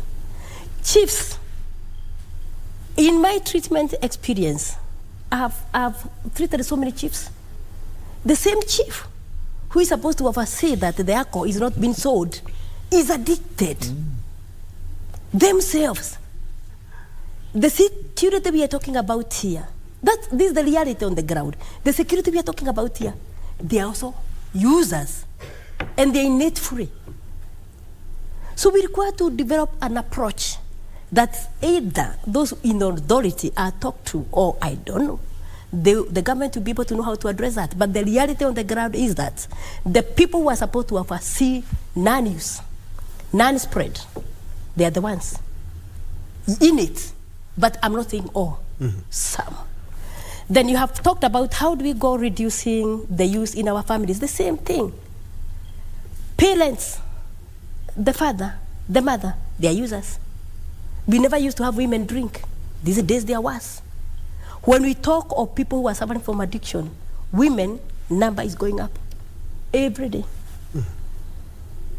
So the child, the Kenyan child, is at risk. And the Kenyan child is in an environment where he is predisposed to the use. And the availability is very near. We talk of drugs and we imagine drugs are not far. Let me tell you, here we are, I will not move few meters without getting a drug. Here, where I'm seated. Just out here. There's huge market all over. The users nowhere. All right? And for me, my concern as I talk to this station today is how do we arrest that beautiful mind from child level? How do we arrest that? To make informed choices of to use or not to use. Because the fight against drug is a huge fight. It involves money, all right? And where the money is involved, and there is a user. And one thing I want to make it clear, there is nobody who buy drugs through force. It is willing buyer, willing seller, and willing seller. So it's a clean business. The question that we need to ask ourselves, why do the user go to buy? Why? What informed them their use? So that we can arrest that. When we arrest that, then the using will not be there, is it? This prevalence will come down. So we require to ask ourselves at the grassroots level, what do we do to minimize the prevalence? Because as Prof have said, the prevalence is going high and high and high every day. And not unless something is done, we are still going to that high level. So we need to address this menace of drugs. I'm going to toss the same question back to you, Prof, in terms of how we have evolved to use other things. What we are using now was not being used 10, 15 years ago. And you're talking about fighting and reducing the preference of drugs in the country, the vapes themselves. You talked about shisha being illegal, but we are still seeing it. And this is something that I believe NACADA should be quite tough on. And we're having the nicotine pouches. We're also having, a lot has changed in terms of how the drugs that are being used in the society. And the worst thing is that the young ones, the young people, the age bracket, 15 and above, are seeing this and are using this as well. You believe we're quite fighting the drug menace? Yeah, let me tell you something. Let me say something. You know, we have such a thing as designer drugs. Drugs which are made at the lab, you know, the designer drugs. Yeah, you know, synthetic. You go there and make a drug. And then you can sell that drug online, or you can use what they are calling the dark net, you know, you can buy it. Our kids can access this. They know, they know better than, they are more informed than we think we are. So, you know, you may be sitting with your kid, you know, in a sitting room there, and what they are doing you are not aware of. Maybe they're even ordering a drug through those dark nets and things like that.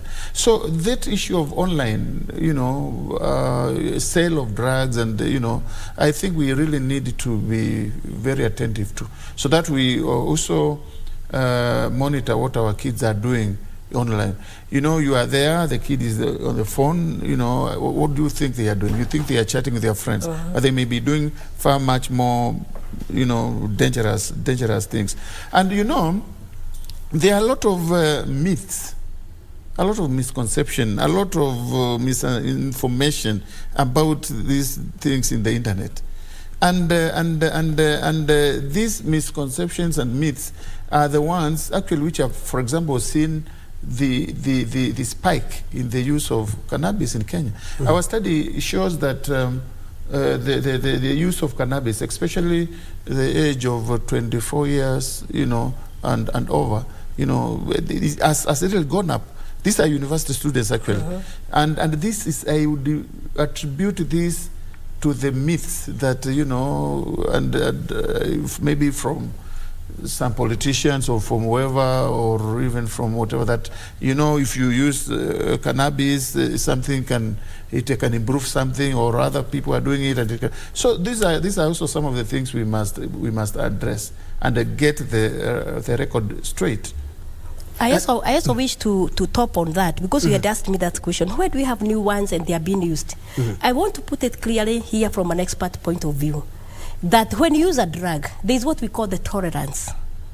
You have been using this kind of a drug, your body develops tolerance. So it never gives you the high that you want.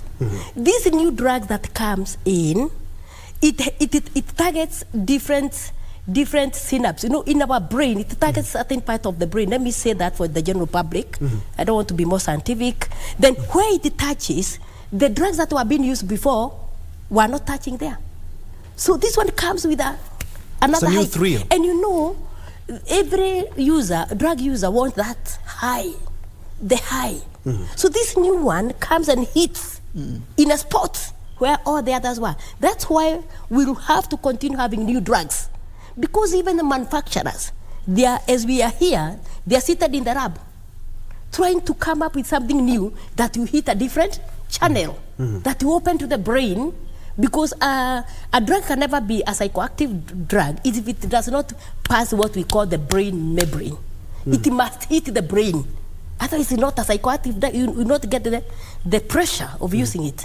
So as we are here, they are also on the lab, looking for that. So that now they bring a new one. And again, the human nature of discovery. I'm not feeling good with this one, I want to change. When they change, they feel okay. Then they start using memory, and then they hit the maximum. A new drug comes. And that's why they keep changing from this to this. As he said, you stop using cannabis, use this. When I was doing my study with 120 participants, I realized that some of them stopped using heroin, some of them stopped using like cocaine, some of them stopped using like alcohol, but they started using the psychoactive, the prescription drugs. The new ones now. The new ones now. So you have worked very closely with this one, has stopped this. But because there is that company, there is also that feeling of that group affiliation, that feeling good. Their brain are used to feeling good. So they are in search for feeling good. But with good motivation, interview, with good intervention, with the right clinician, it's doable. Because in my study that I did, because I did an intervention study, I had patients that stopped and reduced. I had a success case of stoppage and also reduction. And I left them, and I'll go there to review. So it's doable to be weaned off drugs. And looking at comments, Felix said vendors are in government. Unfortunately, some officials who are working for government making an environment conducive for drugs proliferation in the country. I was during the break, I remember I asked you, Prof, in Kenya, as in the region, how are we doing in the region? And you said we are a little bit higher than our friends because our friends from Uganda, Tanzania, first things first, Miraa is not quite legal there, and their borders, they do not share a border with Somalia, they don't share a border with the north there, Ethiopia, because a lot of cannabis has been said to be crossing in from the north. How are we doing in relations to our neighbors? Because at the end of the day, they are also our neighbors, could be also be contributing to what we are having as a country, where we are having a lot of a proliferation of drugs in the country. Thank you. I wouldn't want to accuse our neighbors, but I would want to put the facts right. As they are. Yes. I mean, we really must speak the truth. A lot of bank coming to Kenya is from Ethiopia. And there is a route which is used to bring, and you can imagine, because the borders are porous, they easily would bring that back there, and we have documented it in our study. That is the route, you know, where we get most of our bank, you know. If we look at Tanzania, the border there, you know, you can cultivate bank in Tanzania, but they don't encourage you to smoke it, so they bring it to Kenya. You see, yeah, they bring it to Kenya, and you find the bank coming, you know, to Kenya from they Tanzania. Cook for us. They don't eat. They cook for us, but they don't want to eat. You grow it, but sell it to Kenyans, you know. So, and when you look at some of these the illicits, especially the portables and so on, from Uganda, you get a lot of these sachets, you know. Sachets are illegal in Kenya, where you get beer which is packaged at anything lower than 250 grams. It's not, it's not legal in Kenya. But in Uganda, you can get the sachet, although now they are working on making sure that it is illegal. But there's still some people who are still, you know, making sachets. And then they would bring it here, and you know, and the beer in Uganda is cheap. So Kenyans across the border would cross to Uganda, take the beer, it's cheap, and then it come back to Kenya. The smugglers will get the cheap beer in Uganda, bring it to Kenya, and sell it at a lower price. And so you can see the challenge we are having. You know, even as we try to make the price of beer as high as possible, there are people who are working to circumvent, you know, that kind of thing, and you know, bring this cheaper, you know, drinks and such, you know, in the country. And you believe maybe we should be doing a little bit better, because at the end of the day, exactly what we've talked about is something that has been there for a while. We know the routes that for the cannabis, and we know very well that for shisha we are still using it, despite the fact that the government outlawed it time and time again. And also we are experiencing the new trend in what we are having, more or less like the new technology in drugs and substance abuse in the country. What do you think, Doc? So for me, I think the challenge is high, and all of us, we must be committed towards that. Because the youth, the new ones will continue coming, the youth will continue. Why? Because the users are there. Those with the need to use are there. All right, just a minute.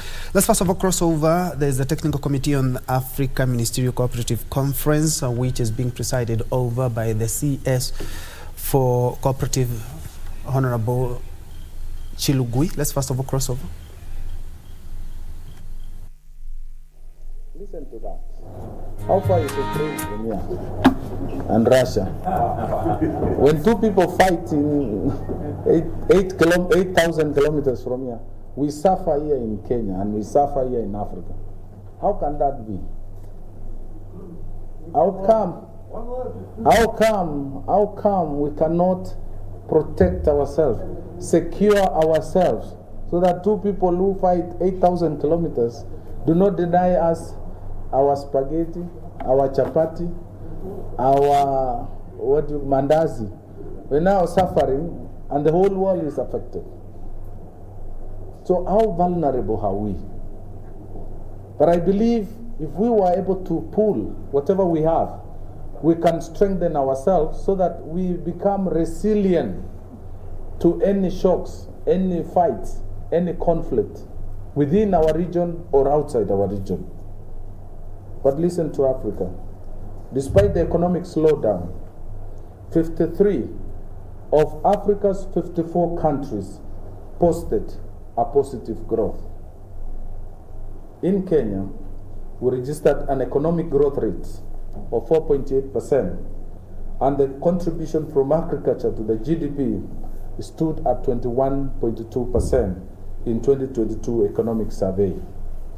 The outlook report is cautionary because of the risks including soaring food and energy prices, tightening global financial conditions, and associated increase of debt service cost, climate change with its damaging impact on the domestic food supply poses an equally challenging threat.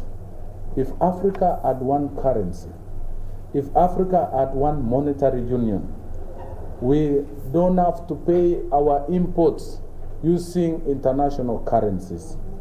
We do not have to suffer the prices up and down movement of international prices. But if Africa can come together, trade among each other, we can save ourselves from the shock of dollar, international currencies, whatever they are, because we have a lot to trade within ourselves. That notwithstanding, the situation is not bleak, as there exist opportunities, which include a higher number of people. 70% of sub-Saharan Africa are under the age of 30. That is the demographics of Africa. When you cross over African continent, the average age of our train and the pilots is over 60 years. So this is where the opportunity is. This is our moment as Africa. This is the future of the world.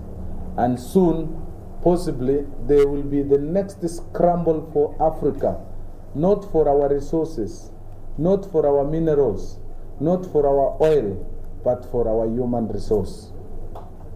For our human resource. So we must invest in education. The Cooperative College, Cooperative University, is a premier university of all cooperatives and is open to train all students from across Africa. We have a premier university specifically accredited to train on cooperative movement. The human resource intensiveness, the smart investments in agriculture, energy, minerals, health, infrastructure, transport and logistics, and the digital economy, among others. We should ride on this opportunity.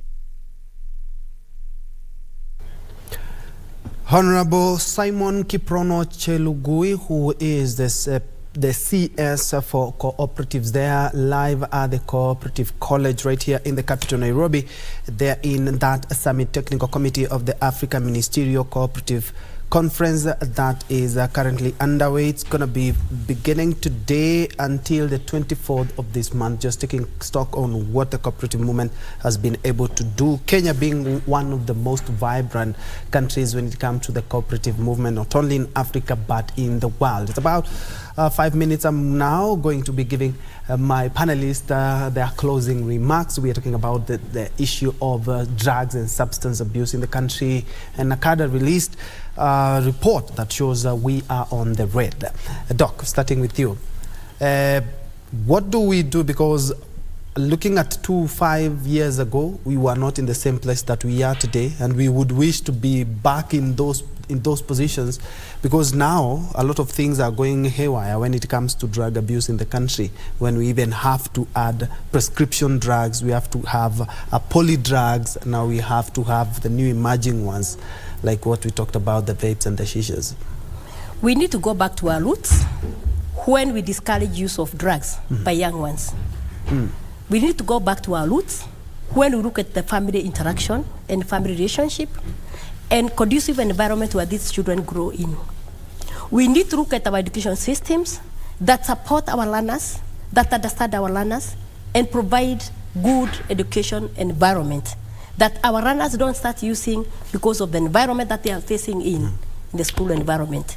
We also need to look at our community, the community that supports the reduction, but not a community that is supporting the use.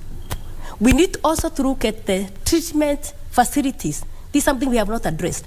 Treatment facilities that treat the abuse.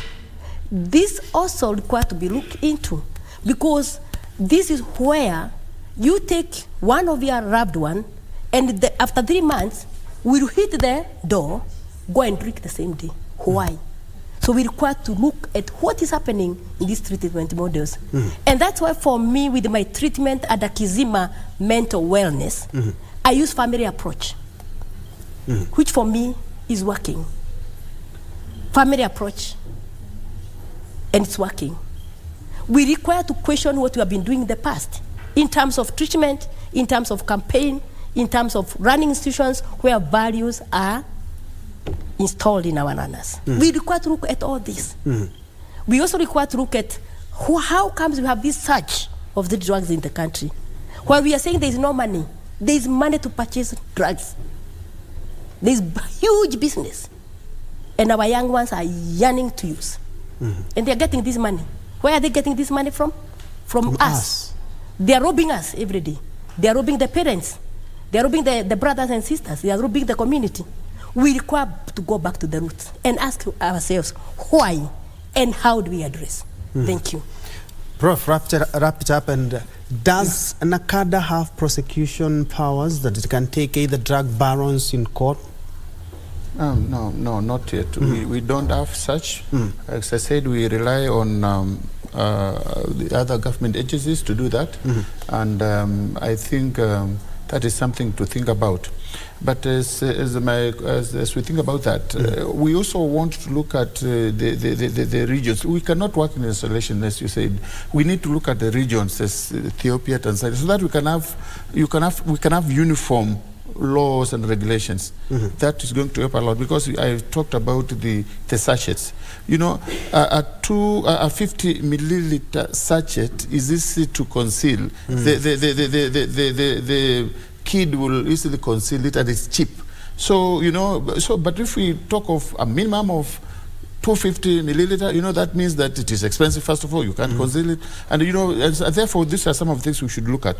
Again, we also want to look at the local solutions to our local problem, and the treatment. Like I talked about treatment. You know, there's something called MAT, the medically assisted treatments, and the therapies. Such therapies are very expensive. We are using methadone, which we are getting from wherever. Why can't our scientists, why can't our researchers find a way of doing it? Must we always rely on this, whatever? We must look for local solutions to local problems. And I think this is very important. What were our forefathers doing? They must have been having same challenges, but they must have been doing something. So I think these are, you know, on a wider, you know, perspective, these are things to look at. But lastly, the community engagements. This war is going to be won at the community level, and that is where we should actually now concentrate. Well said, Professor John Muteti, who is the acting CEO of NACADA, and Dr. Rose Kiro, who is a psychologist and mental health expert. And we were looking at the drugs and substance use in the country. That's where we put a cap on that, but quite disturbing figures. 1 in every 6 Kenyans aged between 15 and 65, that is, we're talking about 4.7 million, are currently using at least one drug and substance of abuse. Of course, you can get this from the NACADA website so that you may know exactly where we are as a country when it comes to the use and the usage of substances. Thank you indeed so much for watching. Let's continue this conversation on social media. My name is Ben Troinjoy. On behalf of everyone who has made this broadcast a success, I wish you a blessed afternoon. It's exactly 12. Thank you.